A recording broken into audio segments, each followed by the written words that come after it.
Welcome to another episode of In the Nude. Today we're going to talk about family because it's that time of year, right? I'm going to start by saying just because they're family doesn't mean you owe them your time. I had somebody ask me once why I loved my parents, my family.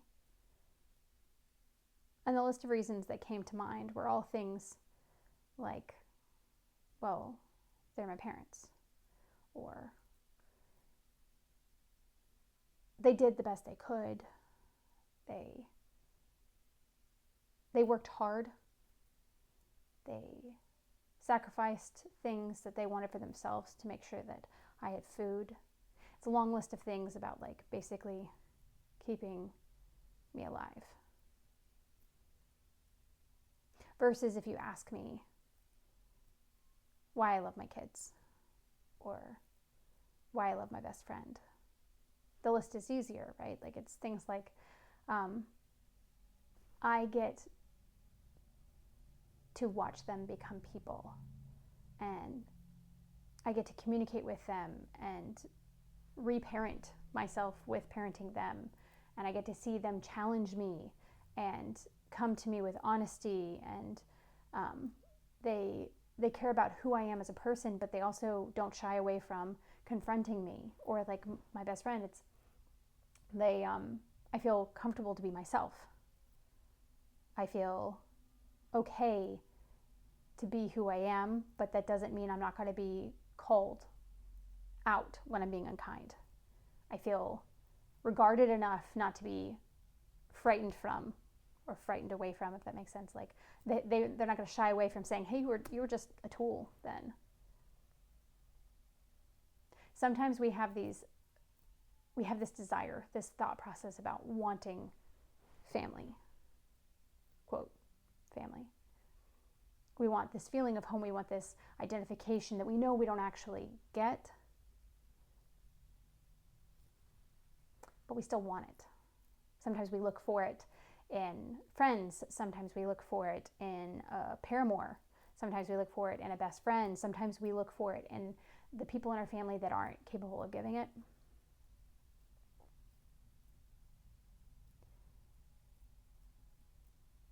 It's okay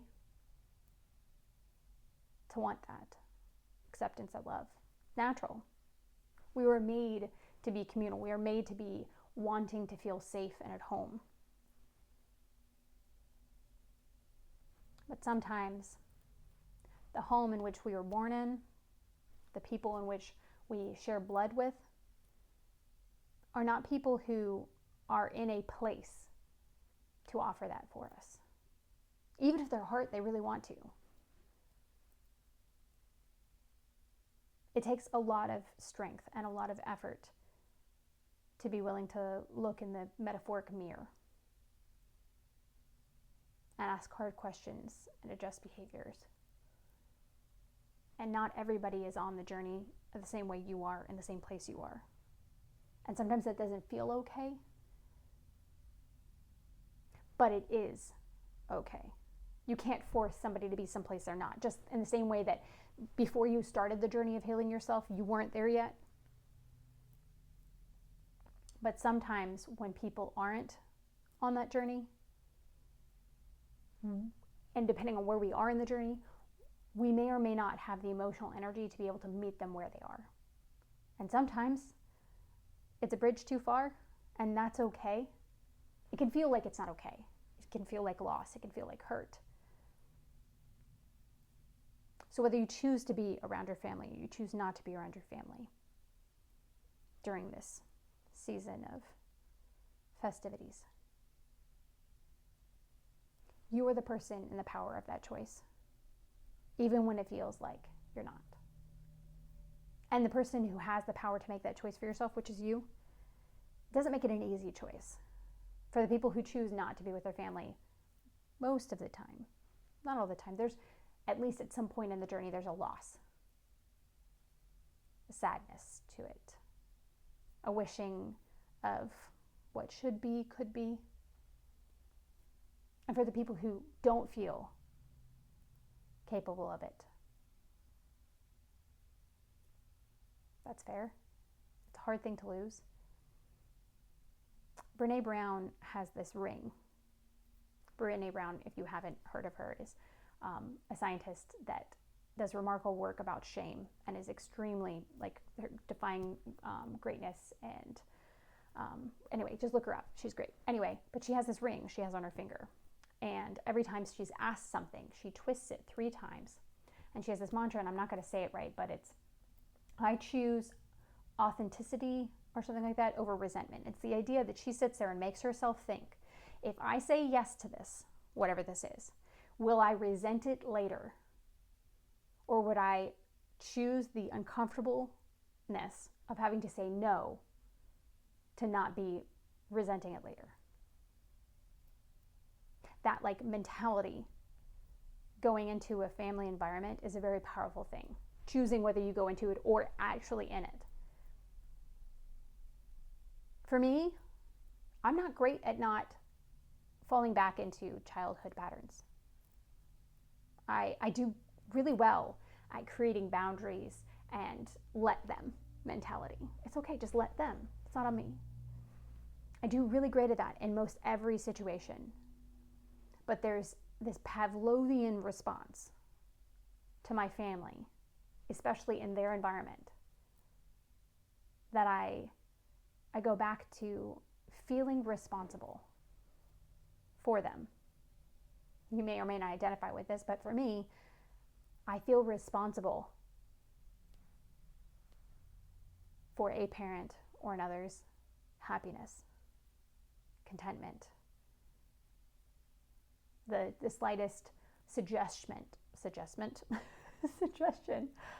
of discomfort or uncomfortability makes me feel like I need to mitigate this situation, bend over backwards, break any bound to make sure it doesn't happen. I don't act on that feeling, but it's still this internal combustion, this inner tiny child who still feels responsible, like the world might shatter if I didn't get it right, if I don't make them happy. It's on me. And it's on me in a way that feels like it's not just on me like something bad will happen to me, but it's on me because it is my responsibility. Like I feel for my kids, right? I have the responsibility to help them learn how to regulate themselves because I'm the adult and I had them.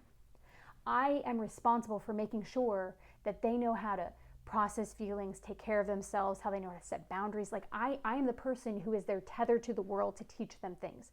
In the same capacity that I feel towards my kids, I can now identify is the feeling I have toward my parents. It isn't my responsibility as their child to parent them, and they would honestly be completely mortified at the idea of that. But that's the role I played. I needed them, my entire world of, and it's not just my parents, it's the entire generation and thought process of patriarchy, right? Of the misogyny that is, especially as women. It is the idea of capitulation to the hierarchy for happiness.